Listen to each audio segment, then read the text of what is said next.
lupang hinirang, duyan ka ng magiting sa manlulupig. Di ka pasisiil sa dagat at bundok, sa simoy at sa langit mong bughaw. May dilagang tula at awit sa paglayang minamahal. Ang kislap ng watawat mo'y tagumpay na nagniningning. Ang bituin at araw niya kailan pa may di magdidilim. Lupa ng araw ng walhati pagsinta, buhay ay langis sa piling mo. Aming ligaya na pag may mga api ang mamatay ng dahil sa'yo.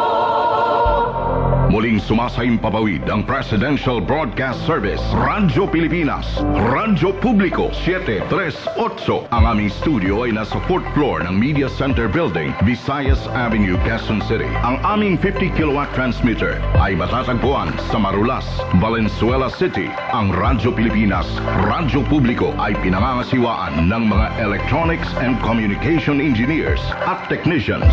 Pawang lisensyado ng National Telecommunications Commission, Rodentor Domingo, PECE 0001385. John Alvin Pelgone, ECE 00647090. Jo Marie Reparial, ECE 0070984. Rachel Joy Tinidan, ECT 0023775. Maria Teresa Segovia, ECT 0026682. At Marvin Toledana, ECT 0019489.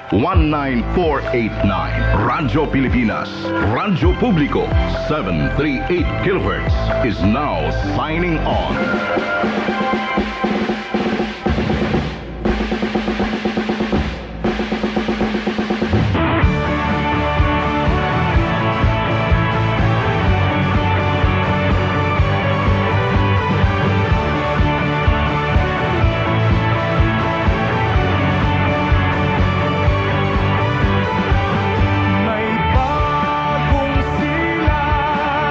May bago ng buhay.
Nagwawayway ng bagong umaga, nagbabadya ng bagong pag-asa. Sa pagsikat ng araw, isaisip natin na ang buhay at panahon ay mahalagang handog ng Panginoon. Huwag nating sayangin ang mga oras na mabilis na lumilipas, bagkus tutbin ang nararapat. Ibigin ang Diyos at maglingkod sa kapwa. Sama-sama tayong magbigay puri sa Panginoon at pasalamatan siya dito sa ating programang Bagong Umaga, Bagong Pag-asa.